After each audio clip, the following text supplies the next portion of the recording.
Good afternoon, everybody. My name is Inga Cotton. I'm the founder and executive director of San Antonio Charter Moms, and these are Charter Moms Chats. And we're still in enrollment season, getting ready for the 2022-23 school year. And today we're featuring the Foundation School of Autism. And we've updated the enrollment guide blog post. It's on sachartermoms.com. If you click on the link in the description of the video, it'll take you to detailed blog posts with links, how to apply, how to find their location.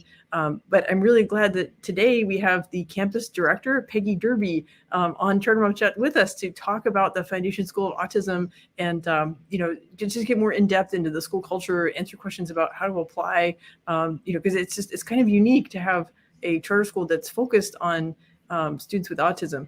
Before we came in here, we were talking about there are a few campuses across Texas that have a similar model, but Foundation School of Autism has been here in San Antonio for a number of years and has really established itself as a great option for young kids who are on the autism spectrum. So Peggy, thank you for joining me. Thank you for having me. Yeah. Okay. So for people who are maybe just first hearing about what is this Foundation School of Autism? So what is the mission and vision and kind of how did the school come to be? Well, the mission of Foundation School of Autism is to provide an individualized, research-based education to children with autism that focuses on the development of social, communication, and academic skills. And back in 2010, a local nonprofit, Autism Community Network, partnered with Responsive Education Solutions to create an early intervention charter school for children with autism. And we've been here ever since.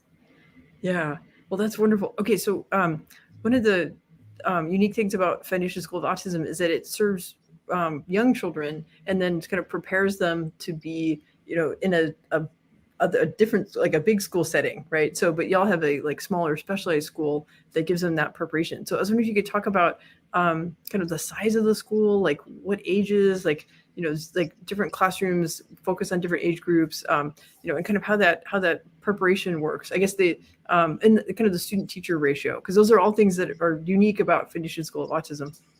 Right. So we serve students ages 3 to 7. We have early childhood special education classrooms for 3 and 4-year-olds. And then we have kinder and first in combo classes. And we typically do a 2 to 7 ratio in the class. So we've got a teacher and an aide and then 7 students. And right now we only have 5 classrooms running because we are short a teacher. But we can have up to 6 classes. So our maximum capacity is 42 students. Yeah, that's, wow, 42. But I mean, that's I guess speaking as a parent of, I have 2 kids and my son is on the autism spectrum. And I know that when he's had the opportunity to have individualized attention, that has made the biggest difference in helping him make progress in his communication skills and being able, and sometimes it takes that one-on-one coaching, and then hopefully you build them up to a skill, they'll have that scaffolding, and then they're able to function in a setting with more independence and more students around them. So at least that's my understanding about the model. That's kind of been my experience as a parent. So you talked about there's early childhood education classrooms and there's the kinder and first grade classrooms, but in addition to those teachers and the teachers' aides, there's also specialists on staff, right? And contractors who come in and provide those extra services. Can you talk more about that? Well, we have a full-time speech and language pathologist, and she works with the students primarily in the classroom. She does a push-in model, does some individualized and some group work with the kids. That way it helps to generalize the skills across people. So she's not always in the classroom. So we don't want to pull them out and just work with them out here and they learn the skill with her and then they go back in and they don't generalize it to the other staff in the classroom. So we have found that it works really well for her to push into the classroom. We have a licensed specialist in school psychology now who helps with behavior. She's in the classrooms a lot, coaching. She's also a certified teacher as well. And she does our evaluations when we've got reevaluations. And I am a board certified behavior analyst. So we still have a BCBA on campus. So I can assist if there's additional behavior needs that, our LSSP might want some help with. And we contract our OT services right now. Yeah. But we've got a great OT working with the students. She sits down with them, and she's really good, and they love working with her. Yeah.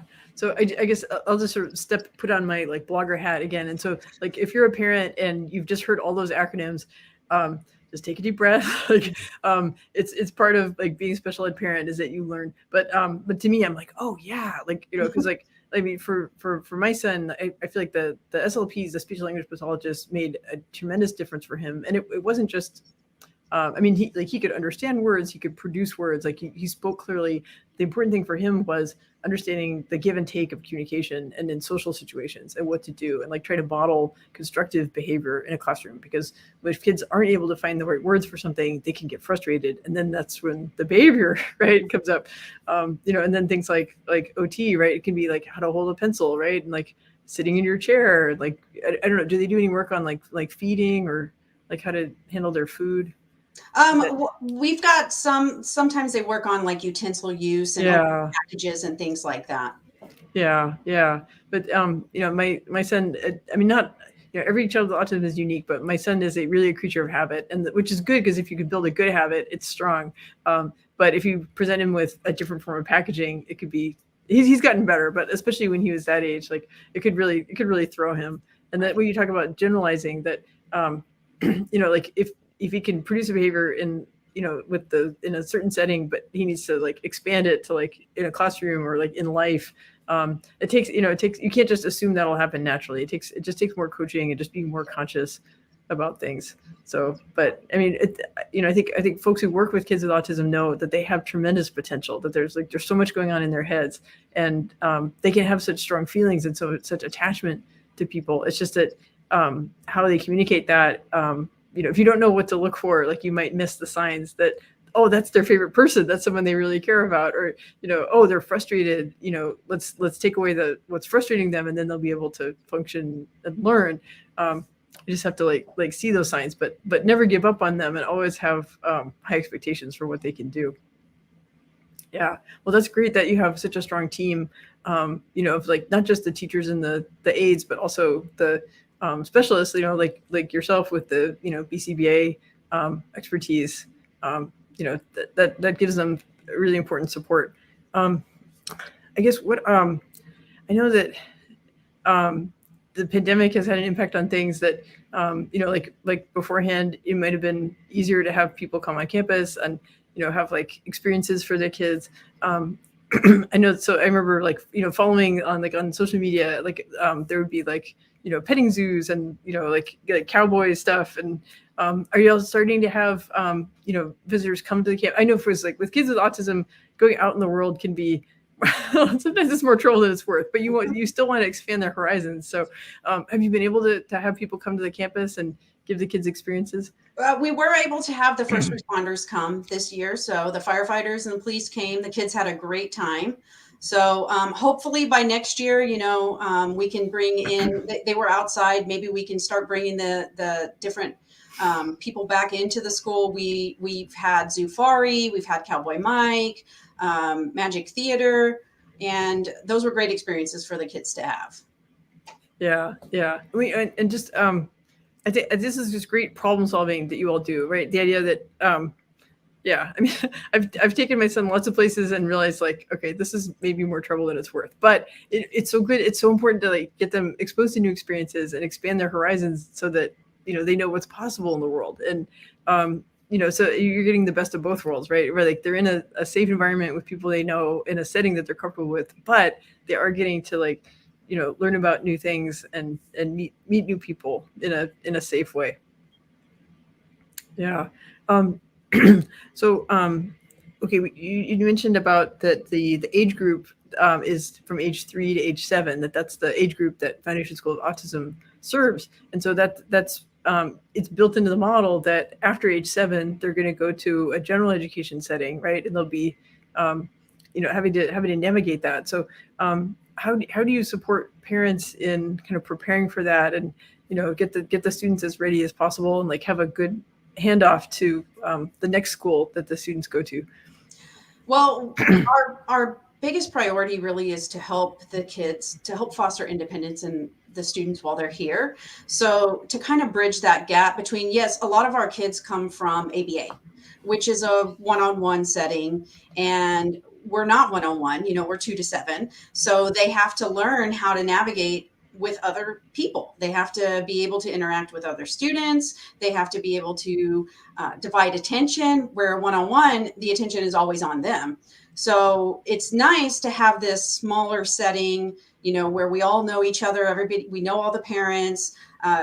The kids can get used to having other kids around, having other adults around, walking down hallways, having to learn to walk in a line, and then prepare for that transition to the bigger, their neighborhood school, where some of them will go full-time self-contained classrooms. Some of them will go to, partial inclusion, and some of them will go to full inclusion. So what we do is try to get them as much independence as possible and get them used to socializing and being with other people before they make that transition into the bigger schools. Yeah. Yeah. Well, and that I hope that, families of young children are kind of hearing this and getting a sense of all the different options are out there. I think one thing I've learned as a parent is that don't borrow problems for the future. Like, you don't know what setting your child might need in 9th grade or high school. Like, just kind of, try to figure out one step at a time, plan, 1 to 3 years ahead, and, think about what's the best setting for them, and just always be observant and responsive to, I think this is not working. Like, let's tweak this, right? And always have that communication with, the special ed coordinators, at the campus, and just make sure that the child's in the setting that's going to help them succeed. Right. And we always encourage the families, like when we've got first graders that are getting ready to transition out of the school. We always encourage the families, now January, February, to start going to their local campus, ask to meet the teachers, see if they can observe.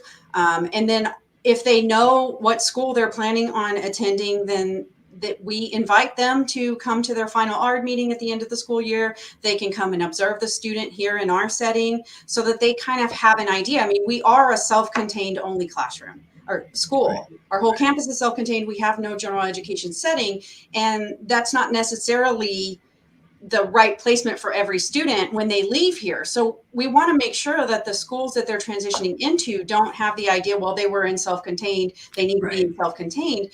Come and get to know the student, see the student, sit in our ARD. We'll give you the information that we have. We can't make a determination as to if they should get general education, how much, if that's the case, because we don't have that option. But we're always up for collaborating with the upcoming school that the parents are looking to move their students to.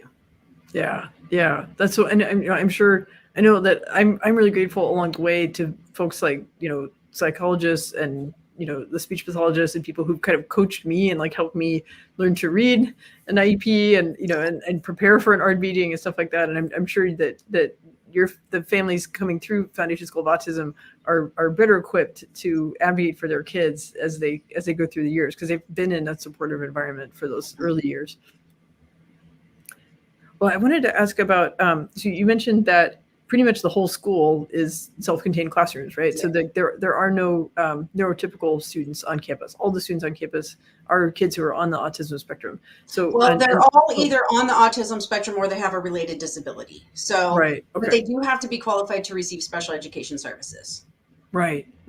And so families who are making the decision of like, well, is the Foundation School of Autism a good setting for their child, then that's a factor that they should consider, right? That it's not whereas like at their neighborhood school or at an open enrollment charter school that serves a broader range of kids, their student might be interacting with children of different abilities. So I guess how do you help parents wrap their heads around that? Like, what kind of advice do you give to parents who are kind of weighing that option?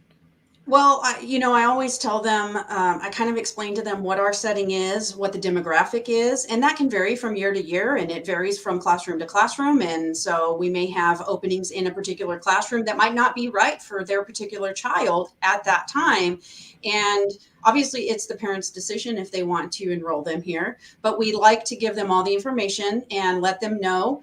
And then if they still are having a hard time making a decision, We encourage them to speak to their developmental pediatrician, to their current teacher if the child is currently enrolled in school, maybe an SLP or somebody to see, because they know the student better.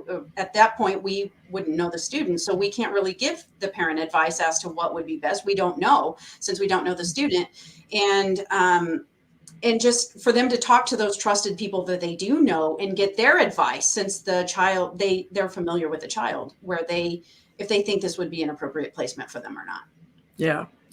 And I think it's what you said was important, that right, that Foundation School of Autism is it's focused on children with this set of disabilities, but that doesn't mean that the child should always be in a self-contained setting. Like the level of inclusion that's appropriate for them, it may change over time, and that it's important to keep reevaluating that, as parents can talk to their trusted experts and who spend time with their kids in those settings, and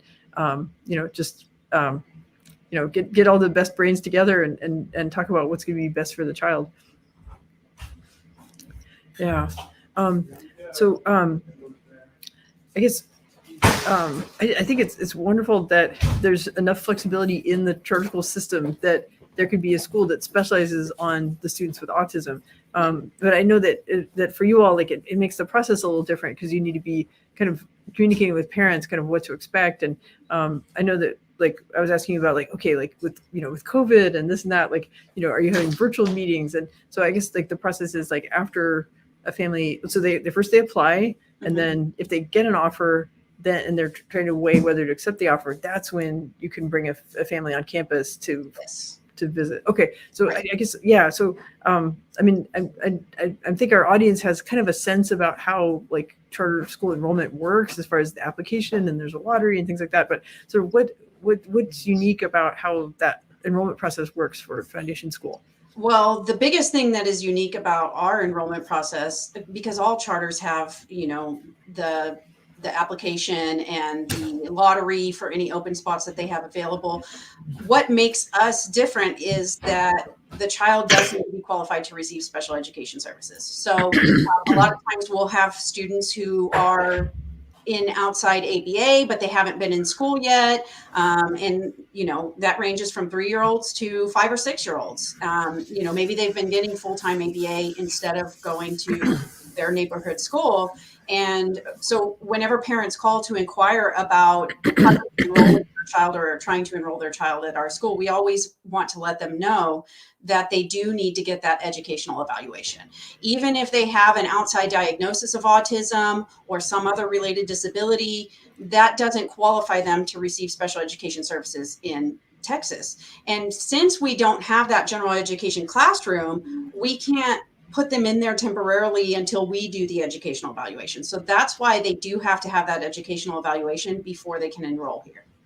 So we've often told parents, go ahead and apply. Like right now, our open application ends tomorrow for the 22-23 school year. So if you're interested in applying, you can apply. And if you haven't had the educational evaluation done yet, then that's the next thing on your list to get done. And then the school has 45 days to do that. And you want to get that done before the beginning of next school year. So that way, when the school year starts, we're going to call those parents and say, okay, do you have your evaluation? We need you to bring in your paperwork. And if they say, well, we haven't gotten it done yet, then we'll have to take them off the list and move on to the next child. Yeah.